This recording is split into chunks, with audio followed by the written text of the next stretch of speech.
This is a reading from the poem of the Man God by Maria Valtorta, Volume 4, Episode 526, At Nob, Judas of Kerioth's Return, 9th of November, 1946. Yes, master, Judas of Kerioth has been here for many days. He came one Sabbath evening. He looked tired and exhausted. He said that he had lost you in the streets in Jerusalem, and that he had run to the various houses where you usually go, looking for you. He comes here every evening. He will be here shortly. He goes away in the morning, and he says that he goes to the nearby villages to preach you. All right, Eliza. And did you believe him? Master, you know that I'm not fond of that man. If my children had to be like him, I would have asked the Most High to take them from this world. No, I did not believe his words, but for your sake I kept my opinion to myself. And I have been motherly to him. At least I succeeded in getting him to come back here every evening. You did well. Jesus looks at her intensely, and then suddenly asks, Where is Anastasica? Eliza blushes, and her elderly face becomes purple-red, but she replies frankly, At Beth, sir. You did the right thing there again, and please pity the man. It is because I feel sorry for him that I wanted to put out the fire before it spread, causing scandal, or at least frightening the woman. May God bless you, O just woman. Are you suffering acutely, master? Yes, I am. It is true. I can tell a mother. You can tell a mother. If you were not Jesus, the Lord, I would like you to rest your tired head on my shoulder, and I would press your distressed heart on mine. But you are so holy that no woman but your mother can touch you. Eliza, good friend of my mother, and a good mother, your Lord will soon be touched by much less holy hands than yours, and kissed, oh, and afterwards other hands. Eliza, if you were allowed to touch the Holy of Holies, with what spirit would you do so? Would you perhaps abstain if the voice of God in a cloud of incense should ask you for love, to have a loving caress at long last after being approached by so many people who do not love him? My Lord, if God should ask me, I would go on my knees to cover the holy place with kisses, and would to God he would be satisfied and comforted by my love. Then Eliza, the good friend of my mother, the good faithful disciple of your sorrowful Savior, let me rest my head on your heart, because my heart is tormented to the extent of suffering, mortal pains. And Jesus, sitting where he is, close to Eliza, who is standing, really rests his forehead on the breast of the old disciple, and silent tears stream down the dark dress of the woman, who cannot refrain from laying a hand on the head reclined on her heart. And then, feeling the tears fall on her bare sandal-shod feet, she bends to kiss Jesus' head lightly, and weeps silently, raising her eyes towards the sky in silent prayer. She looks like an elderly mother of sorrows. She does not speak or move, but she is so motherly in her attitude that she could not possibly be more so. Jesus raises his head and looks at her. He smiles lightly and says, May God bless you for your pity. Oh, a mother is really necessary when grief overwhelms the strength of man. He stands up. He looks once again at his disciple and says, Every moment of this hour is to be kept to ourselves. I came ahead by myself just for that. Yes, master, but you cannot remain all alone. Let your mother come. She will be with me in 2 months' time. And he is about to say something else, when the strong voice, always somewhat insolent and ironical, of Judas of Kerioth resounds downstairs in the kitchen. Still busy carving, old man? It's cold, and there is no fire in here. I am hungry, and there's no food ready. Is Eliza sleeping, perhaps? She wanted to do everything by herself, but old people are slow, and their memory is weak. I say, are you not speaking? Are you completely deaf this evening? No, but I am letting you speak because you are an apostle, and it ill becomes me to reproach you, replies the old man. Reproach me? Why? Examine yourself, and you will find why. My conscience has no voice, which means that it is deformed, or that you have maimed it. Ha ha ha! And Judas must have gone out of the kitchen, because first the door bangs, and then footsteps are heard on the staircase. I'm going downstairs to prepare, master. Go, Eliza. Eliza leaves the room upstairs, and she immediately meets Judas, who is about to set foot on the terrace. I am cold and hungry. Nothing else? Well, man, you still have very little. What else should I have? So many things.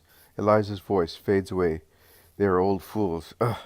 He pushes his door and finds himself facing Jesus. He is so surprised that he takes a step backwards. He collects himself and says, Master, peace to you. Peace to you, Judas. Jesus receives the kiss of the apostle, but he does not return it. Master, are you not kissing me? Jesus looks at him and remains silent. It's true, I made a mistake, and to refuse to kiss me is the least you can do. But do not judge me too severely. On that day I was caught in the middle of some people who do not love you, and I argued with them until I talked myself hoarse.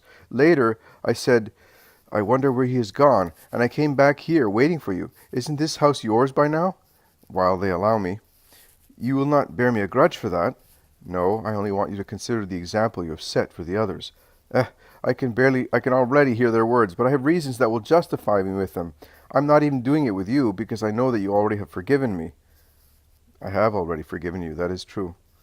One would expect Judas to make a gesture of humility, of love for so much kindness. He instead makes one which is so very opposite, a gesture of anger, while he exclaims, But is there no way to see you lose your temper? What kind of man are you? Jesus is silent, and Judas, standing, looks at Jesus, who is sitting with his head lowered, and he shakes his head with an evil smile on his lips, and the incident is over, as far as he is concerned. He begins to speak about this and that matter as if he were the best behaved apostle. Night is falling. The noise of the road dies out. Let us go downstairs, says Jesus. They go into the kitchen where a bright fire is burning, and a 3-flame lamp is lit. Jesus, tired, sits near the fireside and seems to be dozing in the warmth. There is a knock at the door. The old man opens it. It is the apostles. Peter, the first to enter, sees Judas and assails him vigorously, asking, Can you tell us where you have been? Here, just here. It would have been foolish to run here and there after people who had disappeared. I came here as I was sure that you would be coming back here. A fine way to behave. The master has not reproached me for it. In any case, you had better know that I have not wasted my time. I evangelized every day, and I also worked miracles, and that is a good thing. And who authorized you to do that? Asks Bartholomew severely. Nobody, neither you nor anybody else. It is enough to be In brief, people are surprised and grumble and laugh at us, the apostles who do nothing, and since I know, I acted on behalf of everybody, and I did more than that. I went to see Helkai, and I proved to him that one does not misbehave when one is holy. There were many there, and I convinced them. You will see that they will no longer disturb us, and now I am happy. The apostles look at one another. They look at Jesus. His face is impenetrable. It seems to be veiled with so much fatigue, which is the only visible thing. But you might have done that with the master's permission, remarks James of Alphaeus. We have been worried about you all the time. Oh, well, now you need not to be anxious any longer. He would never have given me permission. He protects us too much, so much so that the people murmur that he's jealous of us, that he is afraid we might do more than he does, and also that we are punished by him. People have caustic tongues. The truth, instead, is that he loves us more than the apple of his eye. Isn't that right, Master? He is afraid we may be exposed to danger, or we may cut a bad figure. And we, too, in our minds, thought that we were punished, and that he was jealous. Definitely not. I never thought that, says Thomas, interrupting him, and the others echo him with the exception of Thaddeus, who fixes his sincere, beautiful eyes on the beautiful but elusive eyes of Judas, and says, And how were you able to work miracles? In whose name? What? In whose name? But do you not remember that he gave us that power? Has he deprived us of it? Not that I know. So I would never take the liberty of doing anything without his consent and order. Well, I wanted to do it. I was afraid I might no longer be able. But I was, and I am happy. And he breaks off the discussion, going out into the dark kitchen garden. Once again the apostles look at one another in dismay. They are shocked by so much audacity, but no one has the heart to say anything that may grieve their master even more, as he seems to be suffering very much. They get rid of their bags, which John, Andrew, and Thomas take upstairs, and Bartholomew, bending to pick up a dry branch fallen out of a faggot, whispers to Peter, God forbid he was helped by a demon.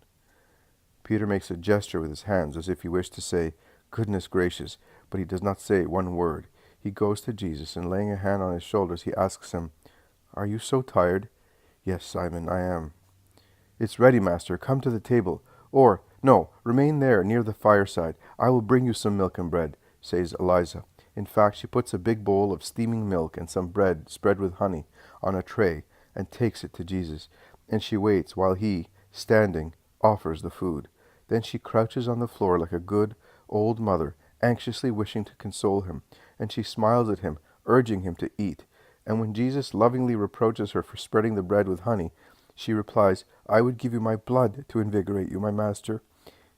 This is the poor honey of my kitchen garden at Bethzer, and it can but strengthen your body. But my heart. The others are eating round the table with the good appetite of people who have walked a long way, and Judas, peaceful, almost arrogant, eats with them and is the only one to speak. He is still speaking when Jesus orders, Let each of you go to the house, giving you hospitality. Go, peace be with you. Judas, Bartholomew, Peter, and Andrew remain with him, and Jesus orders them to go and rest at once. He is deadly tired, so tired that he can no longer endure to speak or hear people speak, and I think he is unable to bear the effort of controlling himself with regard to Judas of Kerioth.